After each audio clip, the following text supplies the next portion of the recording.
Olha, existe uma sensação no ar, sabe? Quase uma ansiedade coletiva de que a tecnologia está acelerando de um jeito que mal dá para acompanhar, não é? Totalmente. A cada semana parece que surge uma nova revolução. É uma IA que cria vídeos, uma nova rede blockchain, um óculos de realidade virtual. Fica difícil conectar os pontos e entender para onde tudo isso está indo. Pois é, parece um bombardeio de novidades desconexas. Mas o que a gente vê é que essa sensação de aceleração assim, vertiginosa, ela não vem de uma única frente. Não. Não. Ela vem da convergência de várias dessas tecnologias que estão finalmente amadurecendo, todas ao mesmo tempo. Elas estão começando a se encaixar. E o nome mais popular que deram para esse grande ponto de encontro, para essa intersecção, é metaverso. Metaverso, uma palavra que, nossa, já nasce carregada de hype e, para muita gente, com um gosto de decepção. Então, a nossa missão aqui é justamente organizar essa conversa. Vamos tirar a poeira do termo e entender o que ele significa de verdade, né? Exato. Conectando as peças que a gente já explorou antes, para mostrar por que essa ideia está longe de estar morta. Na verdade, ela pode ser a chave para entender o futuro da internet. Exatamente. O objetivo é entender o metaverso não como um produto que flopou, mas como uma infraestrutura em plena construção. É a próxima camada da internet sendo montada, sabe? Diante dos nossos olhos, tijolo por tijolo. Ok, então vamos começar pelo básico, sem buzzwords. Se a gente tivesse que explicar o que é o metaverso em uma frase, de forma clara, direta, qual seria? A melhor forma, e a mais simples, é pensar no metaverso como uma camada espacial e social da internet. É a evolução de interagir com a internet através de uma tela plana 2D, Certo? para a possibilidade de estar dentro dela, de sentir uma sensação real de presença em ambientes digitais persistentes. O termo, curiosamente, vem de um livro de ficção científica de 1992, Snow Crash. Ah, eu conheço. Lá ele era um refúgio virtual para escapar de uma realidade bem distópica. Interessante essa origem porque já dá uma pista da desconfiança que muita gente tem. Mas acho que tão importante quanto definir o que é desfazer as confusões. O que o metaverso definitivamente não é.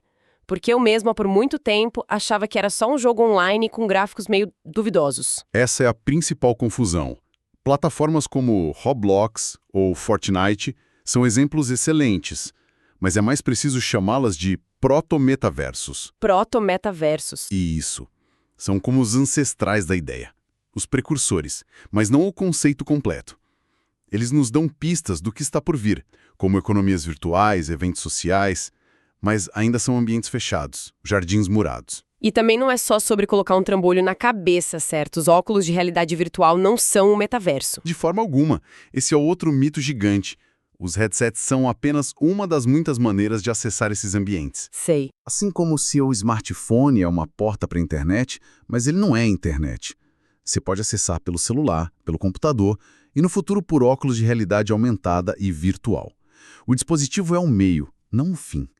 E o ponto mais crucial, eu acho, não pertence a uma única empresa. A mudança do Facebook para a Meta em 2021 grudou essa imagem na cabeça de todo mundo, né? Né. Mas a visão real é muito mais ampla. Exato. E isso é fundamental. A própria Meta, por meio de executivos como Mark Zuckerberg e o Nick Clegg, sempre disse que o metaverso não será um produto único, mas uma constelação de tecnologias, plataformas e produtos. Uma constelação. A ideia é que seja um ecossistema aberto, interoperável, construído por inúmeras empresas e criadores, muito parecido com a internet que a gente usa hoje. Nenhuma empresa é dona da internet e a lógica deveria ser a mesma para o metaverso. Certo. Então, se o metaverso é essa grande convergência, vamos organizar essa evolução. Como as tecnologias que a gente já discutiu por aqui se encaixam, tipo, como uma vai construindo a base para a outra até chegar nesse ponto. É uma construção em camadas, quase como um prédio. A fundação foi a Revolução Digital, a Internet 1.0 e 2.0. O grande legado delas foi democratizar o acesso Informação. à informação, exato. De repente, o conhecimento do mundo estava a um clique de distância. Ok, a informação estava disponível, mas a gente navegava em plataformas que pertenciam a poucas e gigantescas empresas. Era um acesso meio alugado, né? Exatamente. Aí entra a segunda camada, a Web3 e o blockchain. Elas introduziram um conceito radicalmente novo, a propriedade digital e a confiança descentralizada. Aí a coisa começa a mudar. Muda tudo. É a ideia de que você pode ser o verdadeiro dono de um ativo digital, sem depender da permissão de uma Big Tech. Certo. Então, a Web3 nos dá a ideia de propriedade digital, a escritura do nosso terreno virtual, mas o que exatamente a gente está possuindo? É aí que entram os NFTs e tokens. Precisamente. Os tokens e NFTs vieram para dar valor, escassez e autenticidade a esses ativos. Um item digital que antes podia ser copiado infinitamente, de repente podia ser único, raro e verificável. Entendi. Na sequência surgiram o DeFi e as DAOs, que são novos modelos de coordenação econômica e governança, permitindo que comunidades se organizem e transacionem valor sem os intermediários tradicionais. E aí, mais recentemente, duas peças-chave chegaram para botar fogo no parquinho e acelerar tudo de uma vez. Com certeza. A primeira foi a inteligência artificial generativa, que se tornou o motor da criação. Construir mundos 3D, personagens, objetos, experiências. Tudo aquilo que era caríssimo, né? Caríssimo e demorava meses com equipes enormes. Agora ficou exponencialmente mais rápido e barato. E, por fim, a última camada. As tecnologias imersivas, realidade aumentada, virtual e mista, que adicionaram o ingrediente que faltava, a presença. A presença. A capacidade não só de ver o conteúdo, mas de sentir que se está lá dentro. Que organização fantástica. Então, para amarrar, a internet nos deu a informação. A Web3 discute quem é o dono, a IA acelera a construção do mundo e a imersão nos permite entrar e viver a experiência. O metaverso é o lugar onde tudo isso se encontra. É a síntese perfeita. É essa convergência que gera a sensação de aceleração. Ok, essa linha do tempo faz todo sentido. Mas agora vem a pergunta de $1 milhão. Se a ideia é tão poderosa e a convergência parece tão lógica, por que a percepção geral, especialmente depois da aposta bilionária da Meta, em 2021, é que o metaverso flopou? Confesso que eu era uma das que olhava e pensava. Gastaram a fortuna e o resultado foi aquele avatar sem pernas do Zuckerberg. Aquele avatar sem pernas realmente não ajudou o marketing, né? Mas a resposta é um clássico caso de timing. A aposta da Meta foi de fato muito antecipada. Eles anunciaram o destino final com pompa e circunstância. Antes da estrada estar pronta. Antes que as estradas para chegar lá estivessem minimamente pavimentadas. É como apresentar um carro de Fórmula 1 e tentar andar com ele numa estrada de terra cheia de buracos. Não funciona. O carro pode ser incrível, mas sem a infraestrutura, ele vira um enfeite caro e frustrante. E o que formava essa estrada de terra na época? Quais eram os principais buracos, os gargalos que impediam a coisa de andar? Eram vários e bem grandes. O primeiro e mais óbvio era o hardware. Os dispositivos eram caros, pesados, desconfortáveis. Eu mesmo testei um dos primeiros e, depois de 20 minutos, parecia que eu tinha corrido uma maratona e estava com labirintite. Aquele enjoo, né? O famoso motion sickness. O enjoo de movimento era um problema real para muita gente. A barreira de entrada era altíssima. E além de ser desconfortável, não tinha muito o que fazer lá dentro, né? Exato. Esse era o segundo gargalo, o conteúdo. Faltavam experiências de alta qualidade, os chamados AAA titles, que atraem milhões no mundo dos games. Criar conteúdo 3D era um processo quase artesanal, sabe? Lento e com um custo proibitivo. Então, só tinha demo técnica e joguinhos simples. Isso. Nada que justificasse o investimento e o desconforto. E a própria experiência social, que era a grande promessa, também foi muito criticada. Sem dúvida. As interações eram travadas. E os avatares, como você bem lembrou, foram ridicularizados. Isso afastou o público. Mas talvez o ponto mais importante era a falta de um motivo diário. Um motivo diário? É. Para a vasta maioria das pessoas, não havia uma razão convincente para colocar um headset todos os dias. Era uma novidade curiosa para usar uma vez, não uma ferramenta ou um espaço para se integrar à rotina. E para piorar, a comunidade que deveria ser a primeira a abraçar a ideia, os gamers entusiastas de tecnologia, virou as costas. Esse foi um golpe duro.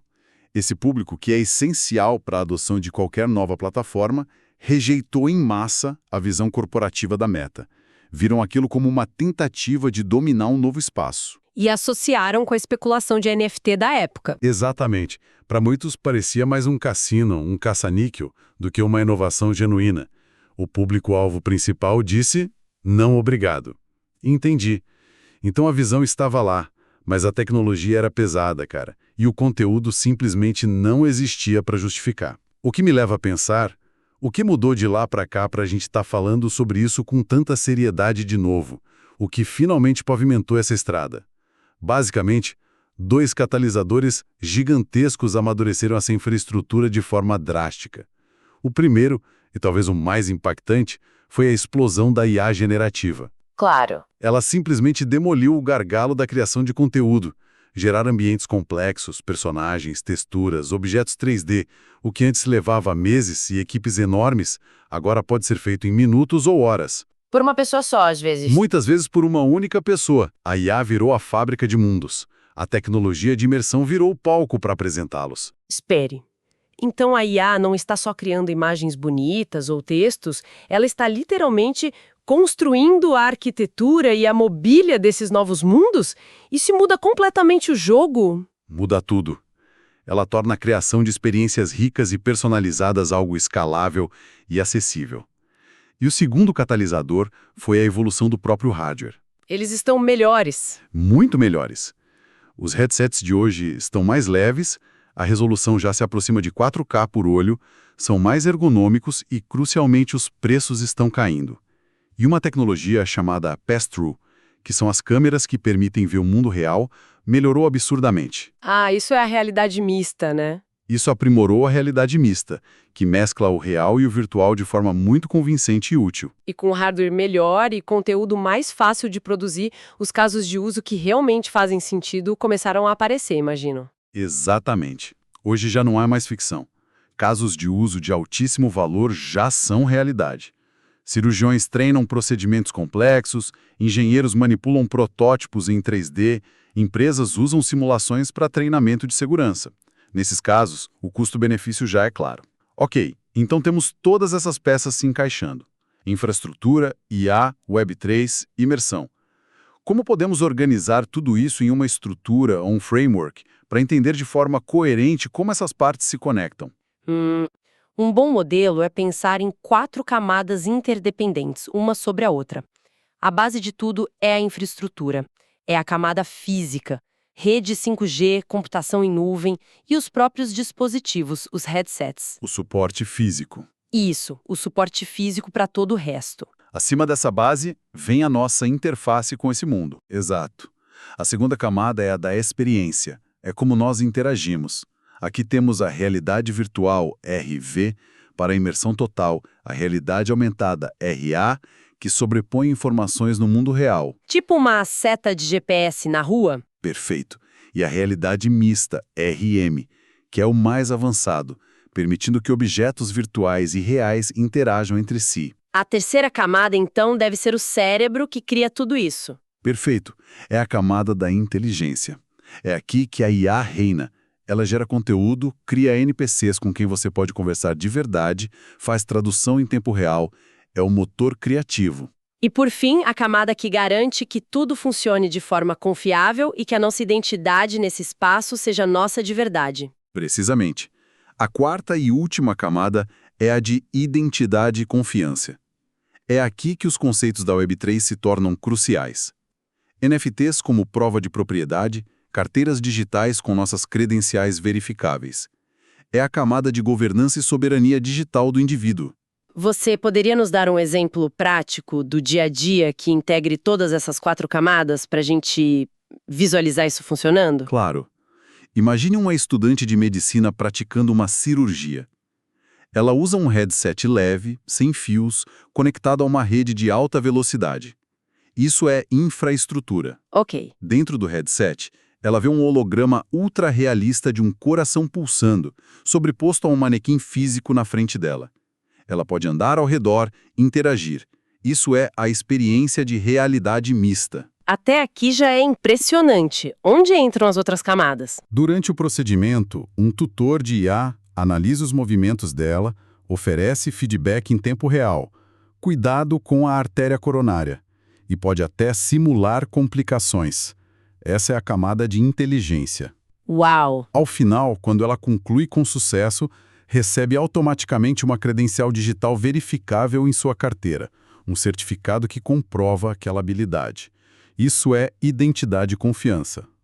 As 4 camadas trabalhando em harmonia. Esse exemplo é ótimo, porque tira a ideia do campo da ficção e mostra um impacto real. Fico pensando em um mecânico de avião treinando em um motor digital antes de tocar no real. O potencial para treinamento de alto risco parece imenso. Imenso e mais democrático. Pense no custo de um laboratório de medicina ou de uma turbina de avião real. Essas tecnologias podem democratizar o acesso a experiências que hoje são restritas a pouquíssimos. E trazendo a conversa para a nossa realidade, como o Brasil se posiciona nesse cenário? Temos condições de participar dessa construção ou vamos ser meros consumidores? A boa notícia é que a infraestrutura básica para experiências mais simples já existe. E já vemos movimentos pioneiros interessantes.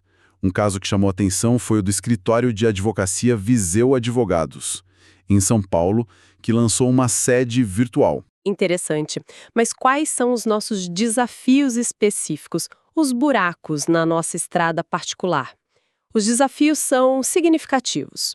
O principal gargalo, na minha visão, é a produção de conteúdo relevante em português que converse com a nossa cultura. Outro ponto é o design pedagógico. Não adianta só colocar uma sala de aula em 3D, tem que repensar o método. Exato. E, claro, a maior barreira de todas, o acesso ao hardware. Os dispositivos ainda são muito caros para a realidade brasileira. O grande risco aqui é aprofundar a desigualdade digital, criando um clube do hardware. Isso me leva aos perigos mais amplos. Além da desigualdade, que já é uma preocupação enorme, quais são os grandes riscos que precisamos ficar de olho? Eu fico um pouco preocupada. Se hoje já temos problemas com privacidade, imagina num ambiente que pode rastrear para onde meu olho aponta. Sua preocupação é totalmente pertinente. Os especialistas apontam 3 riscos principais. O primeiro é exatamente esse: a privacidade. Essas plataformas podem coletar uma quantidade absurda de dados, incluindo dados biométricos como rastreamento ocular, que pode inferir no que estamos pensando quase. Exato. É um nível de telemetria sobre o comportamento humano que nunca vimos. O segundo risco, imagino, é quem controla tudo isso. Exatamente. O risco do controle. O perigo de que poucas grandes corporações controlem essa nova camada da realidade, definindo as regras de tudo. Seria a repetição do modelo da Web 2.0, mas de uma forma muito mais imersiva e poderosa. E o terceiro? E o terceiro, que amarra tudo, é a ética. Ambientes tão realistas abrem um potencial gigantesco para manipulação, assédio e desinformação de uma forma muito mais visceral e convincente. Chegando ao final desta nossa análise, fica muito claro que o metaverso não é um produto que flopou. É muito maior que isso. É uma infraestrutura em construção. Sem dúvida. A convergência quase inevitável da internet como a conhecemos, da IA, da imersão e de novos sistemas de identidade e propriedade digital. A visão de 2021 pode ter sido apressada e o marketing desastroso. Mas a direção fundamental do desenvolvimento tecnológico aponta para esse encontro. As peças estão se encaixando. O hardware está melhorando e a IA está acelerando a criação. A estrada está sendo pavimentada. E isso nos deixa com uma reflexão final. Um pensamento para levar conosco. A tecnologia está convergindo. Isso parece um fato. A questão fundamental que permanece, então, não é se essa nova camada da realidade vai se consolidar, mas sim para quem ela será construída e, talvez mais importante ainda, com quais regras. A disputa por definir o futuro da nossa interação digital está acontecendo agora, em silêncio. E as respostas que encontrarmos para essas perguntas vão moldar a próxima era da experiência humana.